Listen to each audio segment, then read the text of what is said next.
Queridos, vamos à ministração da palavra de Deus. Hoje pela manhã, nós tivemos um tempo muito especial aqui pela manhã, onde nós olhamos um pouco para a família de ontem, para a família de 30, 40, 50 anos atrás. E falamos sobre os desafios que aqueles pais viveram naquela época. E foi assim algo maravilhoso. Essa mensagem daqui a uns 3, 4 dias estará na página da igreja e você vai poder ser abençoado por ela. Hoje, nesta noite, eu quero falar sobre uma família que vive para a glória de Deus. Como que uma família, ela pode viver para a glória de Deus? Ela pode caminhar para a glória de Deus? Como que uma família, ela pode andar para a glória de Deus? Essa semana e no dia de hoje, a gente fica muito sensibilizado com tudo aquilo que a gente vê com respeito aos pais, com respeito à família. Isso, sim, sabe, sensibiliza o nosso coração. E eu vejo nisso tudo um lado muito positivo. Por quê? Porque às vezes a gente precisa desses toques. A gente precisa ser tocado desta maneira para que a gente volte a pensar em família como a gente sempre deve pensar. A gente não pode pensar em família de uma maneira leviana. Não. Nós não podemos pensar em família de uma maneira leviana, até porque a família, ela é ideia de Deus. Foi Deus que estabeleceu a família. E durante aqui o meu tempo de fala, eu quero que você coloque sua vida diante de Deus, sua família diante de Deus. Você que é pai, você é privilegiado. E você que é filho, você é privilegiado. Você que é mãe, você é privilegiado. Se nós vivemos num ambiente de família, nós somos privilegiados. Eu disse ainda há pouco aqui a minha família, que nós nunca podemos perder a visão de que fomos estabelecidos para glorificar a Deus. E quando a gente pensa em ser estabelecido para glorificar a Deus, a gente sabe que tem um caminho a ser trilhado. E este caminho, ele é trilhado a partir daquilo que, a princípio, a gente traz dentro da gente. Que o que é? É a vontade de sermos aquilo que Deus tem nos proposto ser. Porque Deus, ele propõe. Deus não impõe, Deus propõe. Diga, Deus propõe. Deus não impõe, Deus propõe, gente. Deus não impõe nada a absolutamente ninguém, muito pelo contrário. Mas Ele propõe a nós esse caminho. E eu quero ler um verso, Mateus 12, verso 25, para que este verso aqui, ele faça com que a gente pense sobre família. Veja o que diz. Jesus, porém, conhecendo-lhes os pensamentos, disse: todo reino dividido contra si mesmo ficará deserto, e toda cidade ou casa dividida contra si mesma não subsistirá. Veja, Jesus, porém, conhecendo-lhes os pensamentos, disse: todo reino dividido contra si mesmo vai ficar deserto, e toda cidade ou casa dividida contra si mesma não subsistirá. O contexto deste verso, ele não estava falando sobre família. O que estava acontecendo ali, pastor? Estava acontecendo que Jesus estava sendo atribuído a ele. Os fariseus estavam se achegando a ele e dizendo que ele fazia, ou que ele expulsava demônio pelos demônios. E aí Jesus, olhando para eles, por isso que diz, conhecendo-lhes os pensamentos. Jesus, conhecendo-lhes o pensamento, Jesus disse a eles então: pera lá, se eu estou expulsando o diabo pelo poder do diabo, logo o reino das trevas está desunido. O que Jesus quis dizer? Jesus quis dizer que até o reino das trevas, ele anda em unidade. É por isso que eles fazem o estrago que eles fazem. Porque nesse sentido eles pensam todos iguais. Eles foram estabelecidos para matar, para roubar e para destruir. Jesus disse isso. Jesus disse que o ladrão rouba, o ladrão mata, o ladrão destrói. E quando aqui os fariseus estão interpelando Jesus nesse sentido, Jesus disse: espera lá, se eu faço isso, então o reino das trevas está dividido. Então esse era o contexto desse texto. Mas eu queria parafrasear agora esse verso, pensando sobre a família.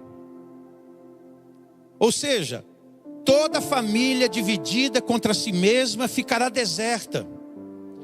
E toda família e toda casa dividida contra si mesma, ela não subsistirá. Então nós vamos pensar em uma família para a glória de Deus. Josué, lá no seu livro, Josué 24:15, Josué disse assim ao povo de Israel, falou: minha gente, eu quero que vocês decidam algo hoje. Se os deuses dos teus antepassados são deuses, servi a eles. Mas eu quero que todo mundo saiba que eu e a minha casa vamos servir a quem? Vamos servir ao Senhor. Ou seja, Josué não fez uma declaração profética. Josué, ele fez uma decisão e falou para todo mundo: olha, a decisão minha e da minha família é o seguinte: nós iremos servir ao Senhor. Se a vocês não é importante servir ao Senhor, eu quero que todo mundo saiba que eu e minha casa vamos servir ao Senhor. Então ele se decide, ele toma aquela decisão e torna aquela decisão pública diante das pessoas. É muito importante que a gente torne a nossa decisão pública. É muito importante que a gente torne e deixe bem claro que nós iremos servir ao Senhor, que nós iremos servir a Deus, que a nossa casa vai servir ao Senhor. Então, vamos pensar sobre família para a glória de Deus. Uma família que quer viver para a glória de Deus, Deus precisa ser o fundamento dessa família. Veja o Salmo 127, verso 1. Ele diz assim: se o Senhor não edificar a casa, em vão trabalham os que a edificam. Se o Senhor não guardar a cidade, em vão vigia a sentinela. Olha que clareza do salmista: se o Senhor não edifica a casa, em vão trabalham os que a edificam. Querido, nós não vamos conseguir edificar as nossas casas se Deus não for o edificador dela. Todo trabalho, toda força humana, porque não é por força, não é por violência, mas é pelo Espírito de Deus que a gente conduz a família na presença de Deus. A gente precisa saber e ter uma ideia clara de que a família é ideia de Deus. A família não é uma criação humana, não é uma ideia humana. E quando nesta família que Deus estabeleceu, Deus é colocado no centro, então existirá nessa família um alicerce forte. Por que as famílias se quebram? Por que os casamentos se quebram? Por que os relacionamentos se quebram? Se quebram à medida que Deus, ele deixa de ser o fundamento dessa casa. Por quê? Porque quando Deus é o fundamento, ele dará instruções a essa família, ele dará instruções a essa casa. Muitos lares desabam porque foram construídos sobre valores instáveis. O que é que são valores instáveis? Existem pessoas que vão fundamentando as suas vidas do poder do dinheiro. Agora, dinheiro, gente, dinheiro é uma coisa que a gente pode ter hoje e pode não ter amanhã. A gente pode não ter hoje e ter ele amanhã. Mas são coisas instáveis: dinheiro, status. Gente, chega uma hora que a glória de todo mundo passa. A gente tem um tempo de glória, um tempo de reconhecimento, um tempo de energia, de vida, de poder, de graça. A gente tem aquele tempo que parece que a gente é a última bolacha do pacote. É a impressão que a gente tem de que a gente está sendo celebrado. E esse tempo é um tempo que todos nós vivemos, mas esse tempo passa também. E tem muita gente que vai fundamentando a sua vida, a sua família, no dinheiro, no status, ou nos costumes que o mundo apresenta. os costumes que o mundo apresenta, os costumes que o mundo deixa de exemplo para nós. E aí a gente precisa decidir se a cultura do reino ou se a cultura do mundo entra dentro da nossa casa. E é dessa maneira que Deus ele vai sendo o fundamento da família.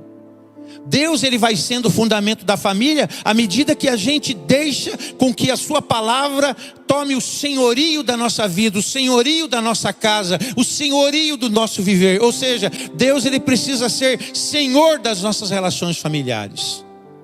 Senhor da relação pais e filhos, da relação filhos e pais, da relação marido e mulher. Ou seja, Deus tem que ser o Senhor. E quando Deus é o Senhor, a palavra dele sempre vai ter peso diante da gente. A palavra dele vai levar a gente a um senso comum que glorifica a Deus. Famílias que glorificam a Deus começam com um compromisso de colocar Deus em primeiro lugar de suas vidas. Quando Deus ocupa o primeiro lugar da nossa casa, e talvez você esteja me ouvindo e você diga: ah, pastor, eu sou a única pessoa da minha casa que reconhece a Deus como Senhor. Tudo começa com alguém. Tudo começa com uma pessoa. É através de você que Deus há de começar algo lindo na sua vida e na sua casa. E é dessa maneira que nós precisamos encarar o senhorio do nosso Deus na nossa vida. Então, quando Ele é Senhor, e Ele precisa começar por alguém, e a gente precisa se colocar. Então, Deus ele precisa ser o fundamento da nossa casa. Se o Senhor não edificar a minha família, se o Senhor não edificar a minha casa, em vão será o meu trabalho. Mas se Deus estiver edificando a minha casa, edificando a minha família, a minha vigilância não será em vão. Então, Deus é o fundamento da família. Outra coisa que eu citei ainda há pouco, que é Josué 24:15. Veja o que Josué falou para aquele povo. Olha o que Josué disse, eu já disse isso a você. Porém, se vos parece mal servir ao Senhor. Ou seja, por que Josué falou isso? Porque para algumas pessoas era pesado servir a Deus. Para algumas pessoas era pesado fazer a vontade de Deus. Para algumas pessoas era difícil servir a Deus. E aí Josué diz: se vos parece mal servir ao Senhor, escolhei. Você está vendo como é uma escolha? Escolhei hoje. Não é escolham amanhã, escolham depois de amanhã. Escolham hoje. Faça uma decisão urgente, uma decisão necessária. Porque, gente, algumas escolhas na nossa vida são urgentes, são necessárias. A gente não pode deixar algumas coisas para amanhã. Não, a gente precisa fazer com que essas escolhas, elas sejam predominantes hoje. Se vos parece mal servir ao Senhor, escolhei hoje a quem vocês vão servir. Se aos deuses a quem serviram os vossos pais, que estavam além do Eufrates, ou os deuses dos amorreus, em cuja terra habitais, mas eu e minha casa, nós serviremos ao Senhor. Josué fez o quê? Uma decisão firme e pública. Eu e a minha casa. Eu me lembro do Senhor Jesus. O Senhor Jesus nos ensina também a fazermos uma decisão pública. Sabe por quê? Porque Jesus falou assim: aquele que de mim se envergonhar, eu me envergonharei dele também no dia do juízo. Aquele que de mim se envergonhar, eu também me envergonharei dele. Ou seja, Jesus no discipulado, ele desafia os seus discípulos a fazerem uma confissão pública de que ele é o Senhor. É por isso que o batismo, ele é uma declaração pública de que eu estou morrendo para a velha vida e renascendo com Cristo Jesus. Isso é batismo. O batismo ele tem um ato simbólico. Eu morro para a velha vida e eu ressurjo para uma nova vida. Quando afundamos a pessoa na piscina do batismo, é como se nós estivéssemos sepultando a velha criatura e fazendo uma nova criatura nascer para a glória de Deus. É uma declaração de fé pública, onde você está dizendo publicamente: eu servirei ao Senhor. Servir a Deus é uma cultura que a gente cria dentro da nossa casa. Servir a Deus é uma cultura que precisa invadir os bairros, invadir os vilarejos, invadir as ruas, invadir os condomínios. Servir a Deus é algo que precisa invadir os lugares em que nós estamos plantados. A gente precisa entender que servir a Deus é uma cultura dentro de casa.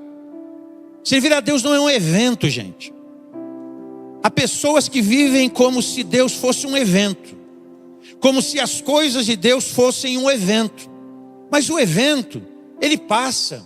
O evento, ele tem hoje, não tem amanhã, não tem depois. E aí daqui a algum tempo o evento de novo, ele existe. A nossa vida não é uma vida de eventos, mas é uma vida firmada na rocha. Amém ou não amém? Nossa vida precisa ser firmada. Servir a Deus então, precisa ser uma cultura.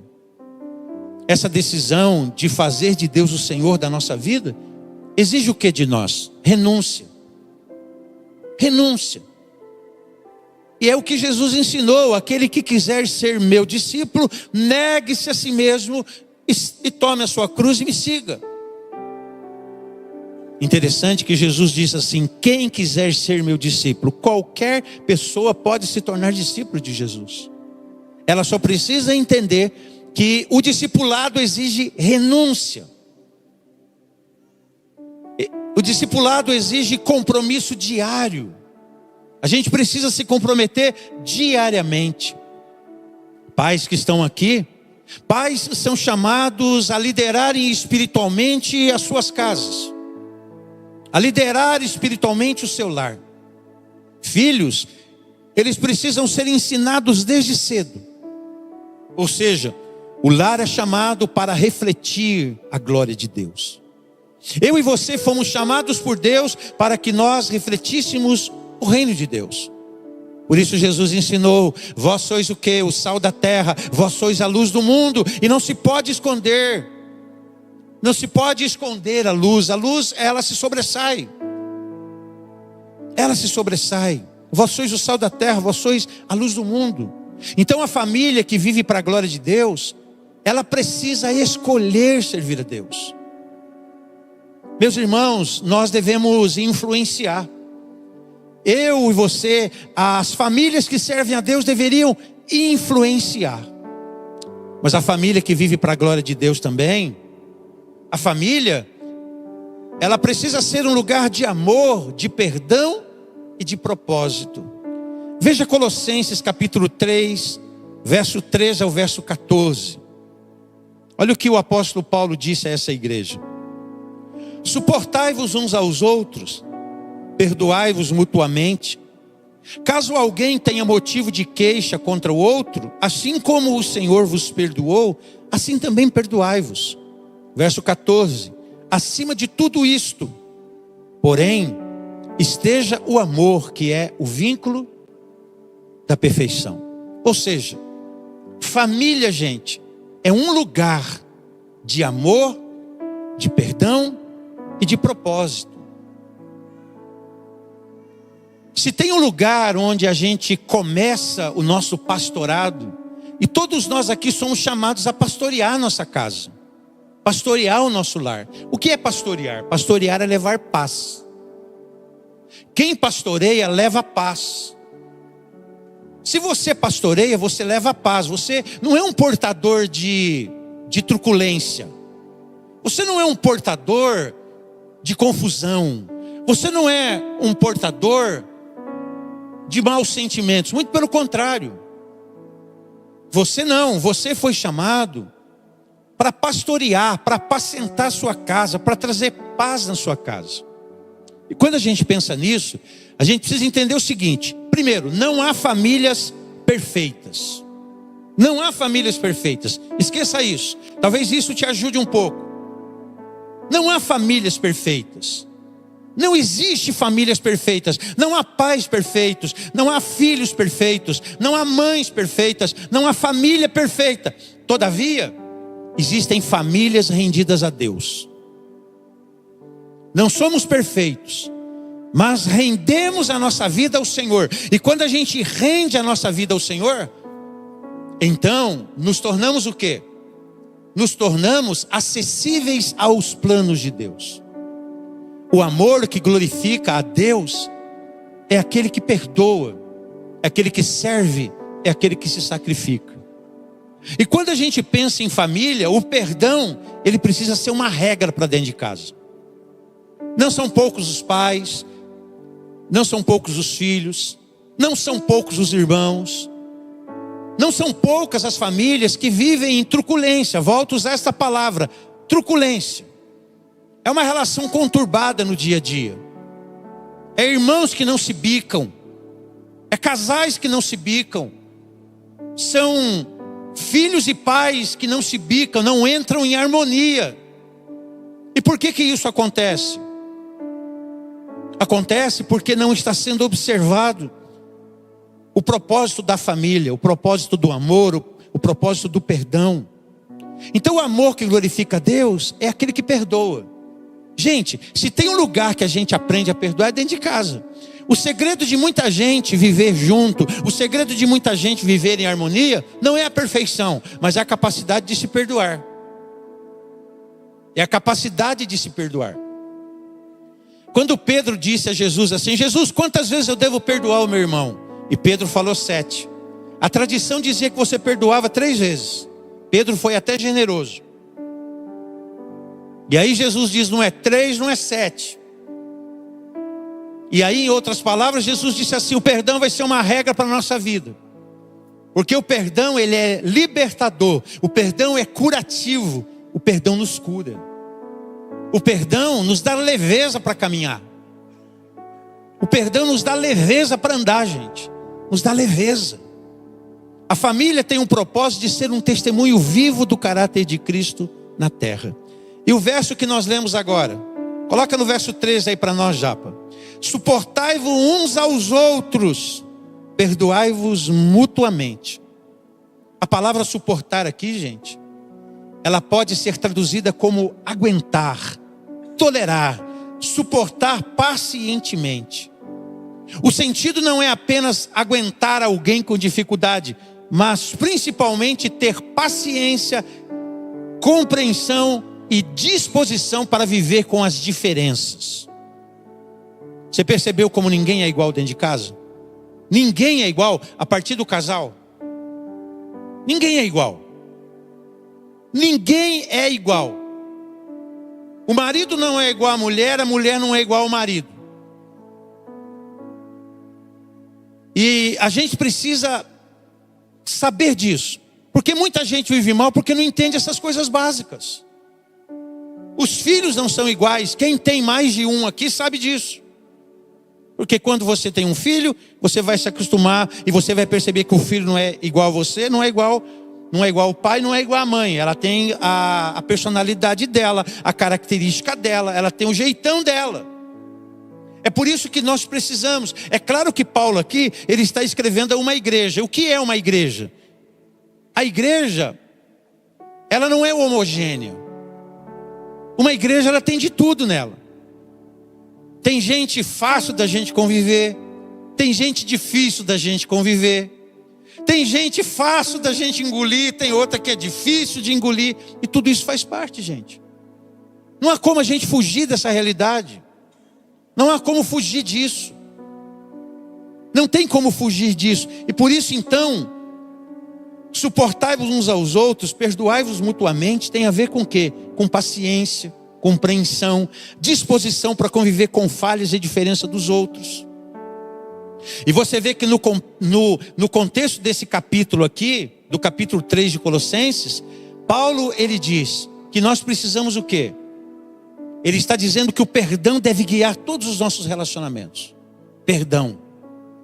O perdão precisa guiar todos os nossos relacionamentos. Paulo está ensinando sobre a vida cristã em comunidade. E nós podemos transportar tudo isso para a nossa vida familiar. Suportar, então, neste versículo aqui, envolve o quê? Primeiro, paciência com o defeito do outro. Paciência com o defeito do outro. A gente precisa ter paciência. Porque se não tiver paciência, como é que a gente vai viver? Compreensão diante das diferenças. Ninguém é igual. Eu, como pastor, graças a Deus, eu me libertei disso. Há muito tempo. Acho que desde quando comecei a igreja. Eu não tinha essa falsa visão de que as pessoas iam ser exatamente iguais. Não iam. Quando o apóstolo Paulo escreve à igreja, o apóstolo Paulo diz assim: olha, eu rogo a vocês para que todos tenham uma mesma disposição mental. Paulo fala que haja uma disposição. O que é disposição, gente? Disposição é uma vontade que parte da gente. Olha, eu me disponho a isso, eu me disponho a pensar dessa maneira, eu me disponho a fazer uma leitura dessa maneira, para quê? Para que todos nós vivamos da forma que Deus quer que a gente viva. Compreensão diante das diferenças. Dentro de casa a gente precisa evitar julgamentos precipitados. E como a gente erra nisso, hein? A gente consegue traçar um diagnóstico certinho de algumas coisas e é bem provável que a gente veja que o nosso diagnóstico está errado, que a gente está entendendo algo da maneira errada. Então evitar julgamentos precipitados, buscar a unidade mesmo em meio aos conflitos. Então suportar é um ato de amor, de compromisso com paz e com comunhão. Você vê as pessoas escreverem às vezes nas suas: foi-se o tempo em que eu queria ter razão, hoje eu quero ter paz. A gente demora para aprender isso. Porque não é a nossa razão, às vezes, que vai construir algo. Às vezes a gente está coberto de razão, mas essa razão não transforma o outro. Aliás, gente, sabe uma coisa que a gente aprende? Ninguém muda ninguém. É Deus que muda. É Deus que transforma. É Deus que faz isso. Então, em outras palavras, o apóstolo Paulo está dizendo aqui: olha, onde há brigas, que haja reconciliação. Às vezes, gente, a gente vive tão bem que a gente repousa sobre nós aquela impressão de que todo mundo vive assim. Mas não é assim. Existem famílias que é uma verdadeira faixa de Gaza, é um matando o outro. É um estrangulando o outro, é um fazendo mal para o outro. Há relacionamentos familiares que são exatamente assim. Então uma família que vive para a glória de Deus, ela precisa haver nela reconciliação, precisa haver nela o que? Restauração. Porque Deus, Ele deseja que o lar seja um ambiente de cura, que a sua casa seja um ambiente de cura para todos que estão envolvidos com esse processo. E para encerrar aqui a nossa fala, uma família que vive para a glória de Deus, ela frutifica na sua geração. Veja o que o livro de Deuteronômio diz. Deuteronômio 6, do verso 6 em diante. Estas palavras que hoje te ordeno, elas estarão no teu coração. Tu vai inculcar aos teus filhos, e delas falarás assentado em tua casa, andando pelo caminho, ao deitar-se e ao levantar-se. Estas palavras a ensinará aos teus filhos. Queridos, lares saudáveis, ele forma gente saudável. Quando o lar é saudável, as pessoas que vêm desse lar serão saudáveis também. Por que você acha que o nosso arqui-inimigo está tentando destruir famílias? Por que o nosso arqui-inimigo, por que ele luta com todas as suas forças para destruir a família? E hoje a arma de guerra principal dele está no campo das ideologias. Eles estão trabalhando com novas ideias, estão saturando o coração e a mente das pessoas de um novo modelo, de uma nova maneira. Mas um lar saudável, ele torna pessoas saudáveis. Por isso que Deus, quando Ele institui o seu povo, Ele então coloca as regras para uma sociedade melhor. Estas palavras que eu te ordeno, elas precisam estar no teu coração. Em outras palavras, você precisa ser uma Bíblia ambulante. Você não precisa estar com a Bíblia, mas você precisa ter a Bíblia dentro de você. Você precisa ter os conceitos de Deus dentro de você. O testemunho da família vai além das paredes da casa. O testemunho da família, ele precisa ecoar das paredes para fora. Precisam sair das paredes, eles não podem ficar ali. Eles precisam sair para fora.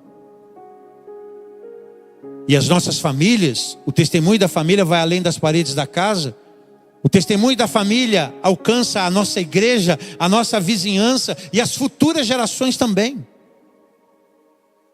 Então, queridos, uma família que glorifica a Deus, ela influencia outras famílias. Não precisa responder, eu quero que você pense. Qual é o seu nível de influência? Como que você tem influenciado? Como que você influencia? Você sabe que uma das melhores maneiras para que a gente influencie é ter a capacidade de ouvir. Se você tiver a capacidade de ouvir aqueles que se opõem a você, e com muita sabedoria e conhecimento, você depois expor aquilo que você acredita, ser atento a ouvir, vai fazer com que você se aproxime do outro. E se aproximando do outro, você vai ter a oportunidade de fazer o quê? De influenciar outros através do seu testemunho, do testemunho da sua casa. A próxima geração, ela precisa de quê? Precisa de exemplos firmes. Exemplos firmes de quê? De fé em Jesus. De fé dentro de casa. A fé ainda é viva dentro de casa? O que é uma fé viva dentro de casa, pastor? É quando os princípios de Deus são vividos. É quando a vontade de Deus é vivida de uma maneira alegre, abençoada. Certa vez, conversando com uma jovem, ela falou assim: pastor, lá em casa tudo é Bíblia. Eu falei, que bom. Que bom que os seus pais dizem isso a você. Que bom que os seus pais estão te lembrando dos conselhos de Deus. Que bom que os teus pais estão fazendo esse contraponto. Porque o mundo não vai te ensinar isso, minha filha. Ah, pastor, mas às vezes... Eu falei, às vezes você não entende? É normal. A gente não entende mesmo. Porque a vontade de Deus, ela, de certa maneira, nos desafia. Porque a vontade de Deus, ela pode tirar você de um lugar de conforto. E aqueles que estão chegando, eles precisam ver a influência. Assim como o meu neto que eu apresentei ele hoje. Se ele não for influenciado, a princípio pelos seus pais, e depois pelo seu meio familiar. Porque tudo é uma construção, gente. Por que alguns estudiosos estão preocupados com o avanço evangélico no país? Porque nós estamos criando evangélicos de qualquer jeito. É possível que se vire uma tradição. Eu seja porque o meu avô foi, o meu pai foi, o outro foi, e olha, eu sou também, mas eu não sei nada sobre a fé. Como é que pode alguém viver assim? Então a gente precisa passar os valores. Pais espiritualmente ativos produzirão filhos espiritualmente ativos e sensíveis a Deus. Então a gente precisa levantar altares dentro de casa. A gente precisa levantar altares dentro da nossa família, dentro da nossa casa. E a gente levanta altares através daquilo que a gente fala no nosso dia a dia. Eu gosto do apóstolo Paulo, escrevendo aos Efésios, Paulo fala, enchei-vos do Espírito.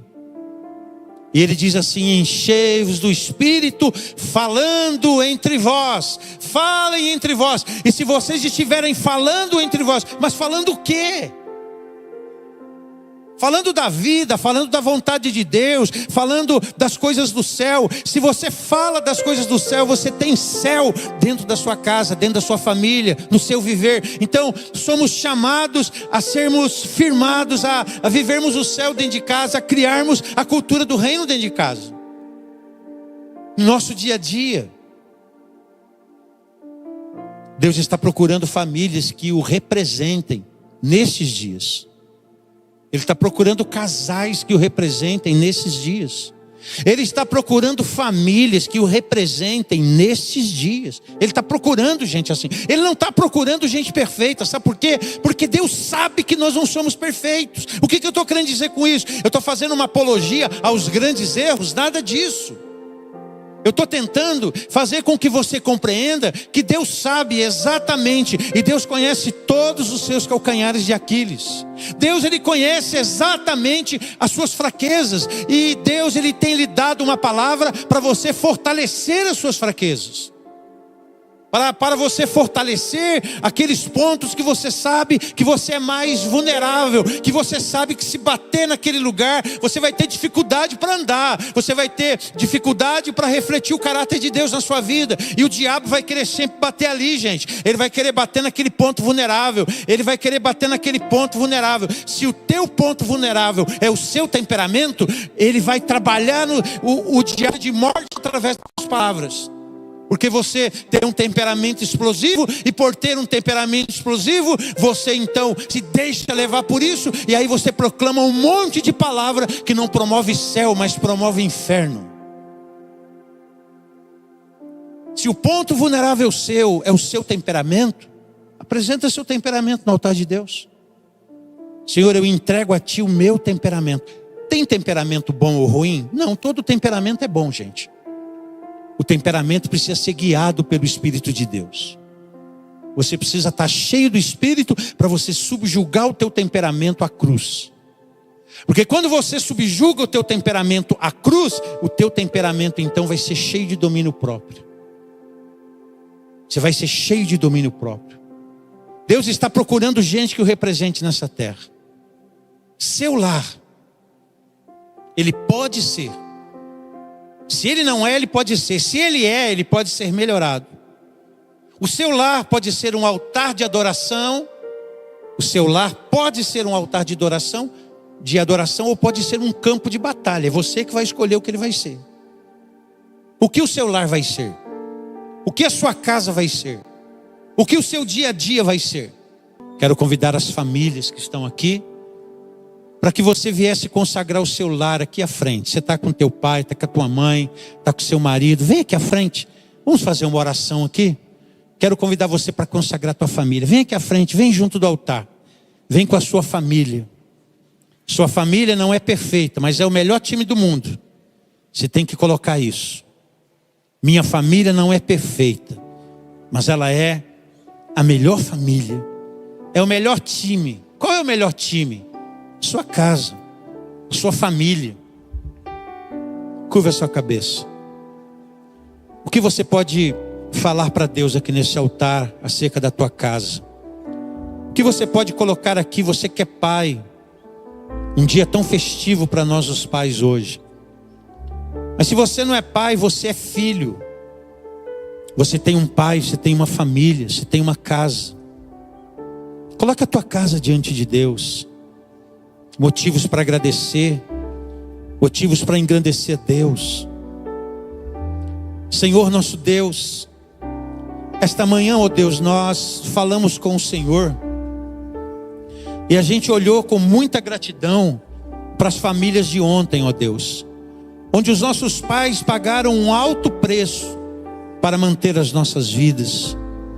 Eles não eram senhores do conhecimento, da intelectualidade. Eles não tinham a favor deles a tecnologia como nós temos. Eles não tinham a favor deles as terapias de família. Eles não teriam a favor deles os psicólogos, os grandes consultórios. Eles não tinham naqueles dias, Deus, a favor deles todas essas ferramentas que estão à nossa disposição. Mas os pais de ontem, de 30, 40, 50 anos atrás, eles trabalharam duramente, Senhor, para nos dar aquilo que era básico.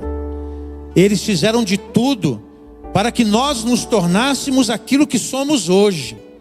E ao olharmos para trás, Deus, nós glorificamos o Teu nome, porque o Senhor proveu todas as coisas. O Senhor, ó Deus, enviou tudo que era necessário para que a gente caminhasse. E hoje, meu Deus, assim como eles viveram os desafios de ontem, nós também vivemos os desafios de hoje. Quantos desafios diante deste homem, diante desse pai que está aqui. Quantos desafios, Senhor. Desafios que se intensificam a cada dia, Senhor. Há muitas coisas querendo roubar a bênção da família, roubar a bênção do lar. E Senhor, agora nós queremos consagrar ao Senhor a nossa família, dizer ao Senhor que a nossa família está aberta para que ela seja uma família para a Tua glória, uma família para o Teu louvor. Ó Deus, o Senhor está procurando famílias a fim de que o Senhor manifeste o Teu reino nesta terra, e nós apresentamos a nossa casa diante do Senhor, ó Deus. Muito obrigado, meu Deus, porque a gente pode hoje aqui consagrar a nossa família, dizer ao Senhor que a nossa família está aqui à sua disposição, para que ela seja cheia do Espírito Santo, cheia da tua visão, cheia da tua graça, cheia do teu poder. Ó Deus, visita a nossa casa, visita a nossa família, visita o nosso viver, Senhor, e nos toca de uma maneira poderosa, para que sejamos cheios do teu Espírito e vivamos uma vida para a tua glória, Senhor. Assim, meu Deus, nós apresentamos a nossa casa diante do Senhor. Eu apresento famílias aqui neste altar agora. Nós consagramos as nossas famílias neste altar agora, Senhor, para que a nossa família viva para a tua glória. Senhor, nos ajuda a termos humildade para reconhecermos os lugares em que a gente precisa acertar. Senhor, há lugares que estão danificados por causa, ó Deus, do nosso próprio viver, da nossa falta de sabedoria em aplicar o conhecimento. Senhor, precisamos aplicar o conhecimento em nosso viver. Por isso, Senhor, nós pedimos sabedoria ao Senhor, que as brechas sejam agora restauradas, ó Deus, que todos os trincos e as rachas desse muro, Senhor, sejam agora edificados novamente pelo Senhor, ó Deus, e que, ó Deus, o Senhor nos ajude a termos humildade para lidarmos com as nossas limitações, as nossas fraquezas, Senhor, a fim de que a nossa família seja mais forte do que ela é. Assim nós abençoamos, ó Deus, todas as famílias que estão aqui, em nome do Senhor Jesus. E se você está aqui, você crê, diz amém, e volta para o seu lugar cantando para a glória de Deus. Aleluia.